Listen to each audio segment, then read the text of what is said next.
Adik-adik, hari ini kita akan belajar kisah Nabi Ismail. Nah, ada apa dengan Nabi Ismail? Ya, kita baca dulu ceritanya. Kisah Nabi Ismail alaihi salam. Nabi Ismail adalah putra Nabi Ibrahim bersama dengan istri beliau yang bernama Hajar. Jadi Nabi Ibrahim itu punya dua istri, ya. Yang pertama namanya Hajar dan yang kedua Sarah. Nah, Nabi Ismail ini adalah anaknya Nabi Ibrahim dengan istri yang kedua, namanya Hajar.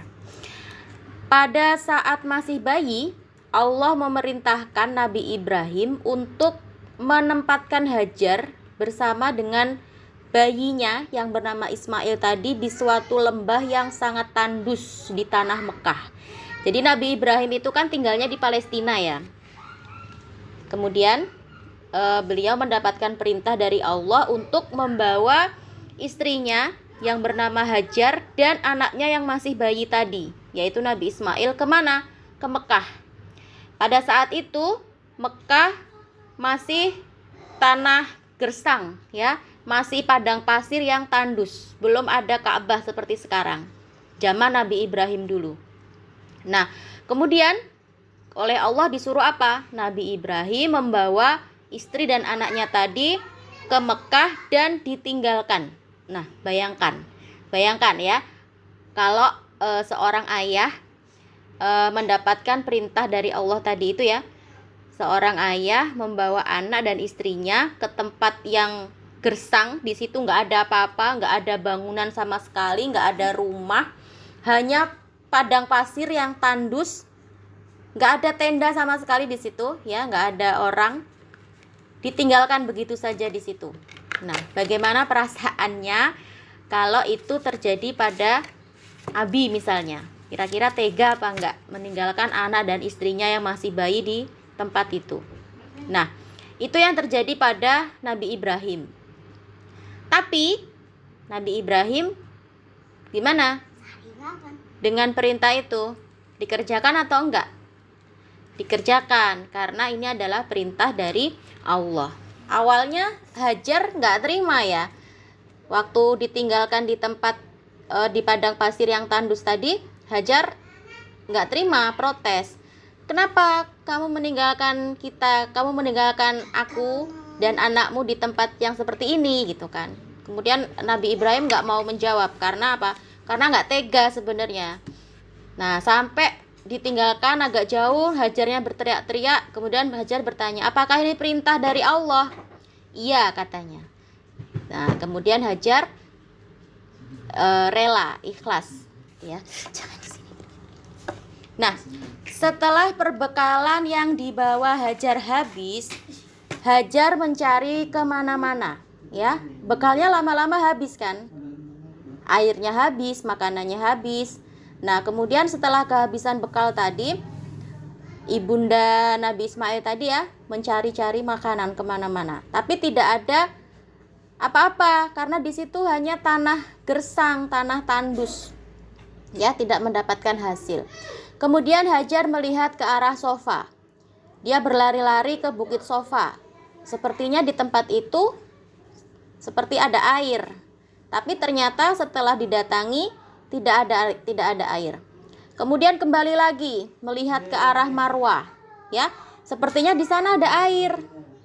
Ya, ternyata setelah didatangi tidak ada juga.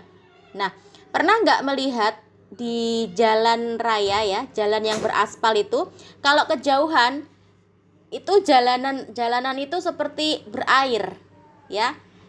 Kalau hari cuaca lagi sangat panas, itu di jalan dari jauh itu seperti terlihat ada airnya. Nah, ini namanya fata morgana. Ini tipuan mata, ya. Sebenarnya nggak ada air di sana, tapi terlihat seperti ada air. Nah, ini yang dialami oleh Hajar karena saking panasnya, ya, saking panasnya padang pasir, jadi seolah-olah terlihat seperti ada air. Ternyata setelah didatangi nggak ada. Nah, Hajar ini berlari-lari bolak-balik dari Sofa ke Marwa itu sebanyak 7 kali dan tidak mendapatkan hasil. Nah, atas peristiwa tersebut, Allah kemudian mengutus malaikat Jibril untuk menyuruh Ismail yang masih bayi menjejakkan kakinya ke pasir. Setelah itu dengan izin Allah keluarlah air yang sangat jernih. Nah, ternyata airnya keluar dari kaki anaknya sendiri. Nah, setelah ibunya tadi berlari-lari dari Sofa ke Marwah, bolak-balik sebanyak 7 kali, ternyata apa? Airnya keluar dari kaki anaknya sendiri. Nah, tentunya ini atas izin Allah, ya. Nah, mengetahui hal tersebut, Hajar mengumpulkan air yang keluar dengan mengatakan zam-zam. Zam-zam artinya apa? Zam-zam itu artinya mengucur gitu ya. Nah, setelah peristiwa itu, banyak kafilah dagang yang mampir dan meminum air zam-zam. Akhirnya tempat tersebut menjadi ramai. Nah, yang tadinya tempat tadi itu gersang, tandus, nggak ada kehidupan di situ. Nah, setelah ada mata air yang keluar tadi itu ya, tempat tadi menjadi ramai dikunjungi banyak orang. Karena apa? Karena ternyata di sini ada mata air yang bisa jadi sumber minuman. Nah, kemudian kita kembali ke Nabi Ibrahim. Setelah sekian lama Nabi Ismail sudah besar ya, ditinggal tadi masih bayi. Kemudian setelah sekian tahun Nabi Ismail tumbuh menjadi dewasa, Nabi Ibrahim kembali lagi ke Mekah untuk tinggal bersama Hajar dan Ismail.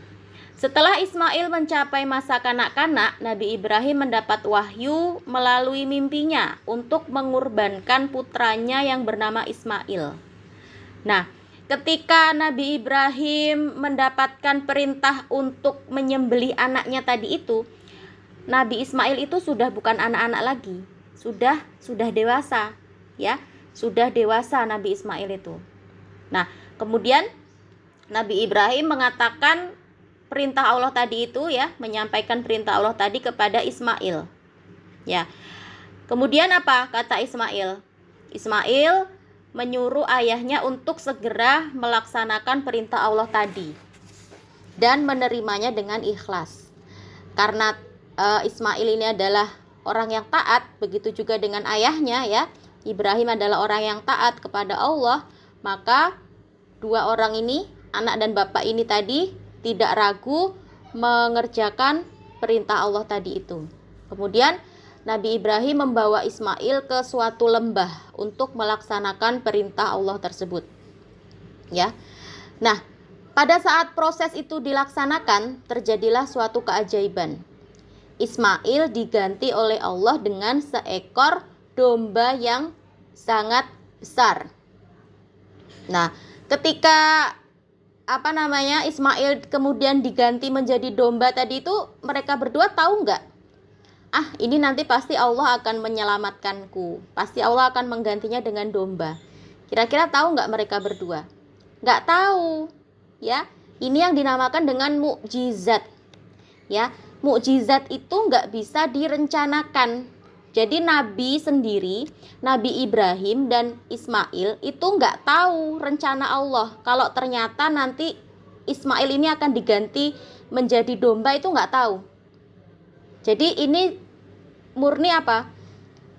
Rencana Allah, bukan rencana Ibrahim, bukan rencananya Ismail. Ya, yang jelas Ibrahim dan Ismail melaksanakan perintah Allah dengan ikhlas. Nah, setelah proses tadi itu ya, Ismail mau disembelih, ternyata sama Allah diganti dengan domba. Nah, Nabi Ibrahim dan Nabi Ismail bersyukur kepada Allah dan membawa domba tersebut untuk dibagi-bagikan dagingnya kepada masyarakat. Nah, itu tadi yang mendasari syariat atau diperintahkannya berkurban di bulan Zulhijjah, ya, di hari raya Idul Adha. Karena apa? Karena kita meneladani Nabi Ibrahim yang berkorban domba tadi itu. ya. Nah, setelah Ismail menginjak usia dewasa, Nabi Ibrahim mendapatkan perintah dari Allah untuk membangun Ka'bah. Ya, setelah bangunan Ka'bah itu menjadi tinggi, kemudian Nabi Ibrahim menyuruh Ismail untuk mencarikan batu sebagai pijakan. Jadi kan awalnya nggak ada apa-apa ya. Di tanah tadi itu nggak ada apa-apa, hanya tanah gersang. Nah, kemudian Allah memerintahkan kepada Nabi Ibrahim untuk membangun Ka'bah. Nah, setelah bangunan tadi itu tinggi, ya, Nabi Ibrahim minta tolong kepada anaknya untuk mencarikan batu. Buat apa? Buat pijakan, ya. Karena mau dibangun lagi lebih tinggi kan nggak nyampe. Kemudian minta tolong dicarikan batu. Nah, pijakan yang diinjek sama Nabi Ibrahim tadi itu kemudian sampai sekarang masih bisa dilihat di sekitar Ka'bah. Kemudian yang sekarang dinamakan sebagai Maqam Ibrahim atau tempat berdirinya Nabi Ibrahim. Nah, jadi nanti kalau Nazira ya ada kesempatan untuk umroh ke Mekah ya, lihat di Ka'bah. Nah, di dekat Ka'bah itu ada bangunan namanya Maqam Ibrahim. Itu bukan makam, bukan kuburannya Nabi Ibrahim, tapi apa? Maqam Ibrahim itu artinya tempat berdirinya Nabi Ibrahim. Saat apa? Saat mau meninggikan bangunan Ka'bah tadi itu. Tempat berdirinya Nabi Ibrahim ya, tempat berpijaknya Nabi Ibrahim. Itu tadi namanya Maqam Ibrahim. Nah, ini dia Maqam Ibrahim gambarnya ya. Ini ada jejak kakinya Nabi Ibrahim di sini. Nah, kemudian sekarang dikasih bangunan seperti ini. Nah, ini namanya Maqam Ibrahim ya, di depannya Ka'bah. Nah, setelah pembangunan Ka'bah tadi selesai, Nabi Ibrahim kemudian berdoa, "Ya Allah, terimalah amal kami dan jadikanlah kami berdua orang yang tunduk dan patuh kepadamu. Tunjukkanlah kami berdua cara-cara dan tempat-tempat ibadah haji kami, serta terimalah tobat kami. Sesungguhnya Engkaulah Maha Penerima Tobat dan Maha Penyayang." Nah, itu. Kemudian hikmah dari kisah Nabi Ismail. Apa yang bisa kita ambil dari cerita Nabi Ismail ini tadi? 1. Proses pencarian air yang dilakukan oleh Hajar, ibunda Nabi Ismail, dari Bukit Sofa ke Bukit Marwah diabadikan oleh Allah dalam prosesi ibadah haji yang disebut dengan sa'i. Sa'i adalah berlari-lari kecil dari Bukit Sofa ke Bukit Marwah yang berjumlah 7 kali pada saat menjalankan ibadah haji atau umroh. Nah, jadi nanti kalau kita ada kesempatan untuk umroh ya atau berhaji, itu nanti ada yang harus kita kerjakan yaitu sa'i. Sa'i itu apa? Berlari-lari kecil dari Sofa ke Marwah sebanyak 7 kali bolak-balik ya. Dari Sofa ke Marwah 1, Marwah ke Sofa 2, Sofa ke Marwah lagi 3, sampai 7 kali bolak-balik. Nah, ini namanya sa'i. Ya, ini kita mencontoh siapa? Mencontoh Hajar, ibunya Nabi Ismail, ketika mencari makanan dan minuman untuk anaknya. Nah, kemudian yang kedua, air yang keluar dari kakinya Nabi Ismail itu disebut dengan air Zam-Zam. Air Zam-Zam dan sumurnya itu sampai sekarang masih ada. Ya, sampai sekarang masih ada. Berarti umurnya sudah berapa? Sudah ratusan tahun yang lalu ya. Sudah ribuan tahun yang lalu air Zam-Zam itu sampai sekarang masih mengeluarkan air. Nah, air Zam-Zam memberikan kehidupan pada masyarakat di sekitarnya, bahkan masyarakat dunia. Kemudian yang ketiga, bangunan suci yang dibangun oleh Nabi Ibrahim dan Ismail bernama Ka'bah. Ka'bah merupakan kiblat kaum muslimin ketika mendirikan sholat, juga merupakan tempat untuk berhaji. Nah, tempat tandus yang tadi ditinggali oleh Nabi Ismail dan ibunya namanya Mekah, tempat lahirnya seorang nabi dan rasul sebagai penutup para nabi, yaitu Nabi Muhammad. Kemudian Meneladani perilaku Nabi Ismail. Pelajaran yang bisa kita ambil dari kisah Nabi Ismail adalah sebagai berikut. Nabi Ismail merupakan seorang anak yang taat kepada Allah. Ketaatan beliau terlihat ketika Nabi Ibrahim memberitahukan adanya perintah dari Allah untuk mengorbankan Ismail, dan dia tidak menolak. Nabi Ismail patuh terhadap perintah Allah dan meminta ayahnya agar segera melaksanakan perintah itu. Yang kedua, Nabi Ismail merupakan anak yang berbakti kepada orang tuanya. Beliau tidak membenci ayahnya meskipun ketika bayi ditinggalkan di padang pasir yang tandus. Nabi Ismail menyadari bahwa semua yang dilakukan ayahnya merupakan perintah Allah yang wajib dilakukan. Yang ketiga, Nabi Ismail selalu bersikap sopan dan santun kepada orang tuanya. Hal itu terlihat ketika ayahnya mengajaknya berdialog untuk melaksanakan perintah Allah. Nabi Ismail mengatakan dengan lembut kepada ayahnya bahwa itu merupakan ujian dari Allah, agar dia termasuk orang yang soleh. Nah, berdasarkan ketiga pelajaran tersebut, kita bisa mewujudkannya dalam kehidupan sehari-hari dengan berbuat sebagai berikut. Yang pertama, kita harus taat kepada Allah dalam keadaan senang maupun susah. Yang kedua, kita harus taat kepada orang tua, karena ridho Allah tergantung pada ridho orang tua. Yang ketiga, semua perintah Allah harus kita laksanakan dengan ikhlas, hanya mengharap ridho Allah. Yang keempat, menyampaikan pesan itu harus dengan baik dan tidak memaksa. Yang kelima, menumbuhkan kesadaran dengan berdialog itu lebih penting daripada dengan paksaan dan ancaman. Nah, itu tadi kisah Nabi Ismail ya. Nanti kita lanjutkan dengan materi yang selanjutnya ya. Baik, cukup dulu untuk hari ini. Insya Allah di pertemuan berikutnya kita lanjutkan lagi ya.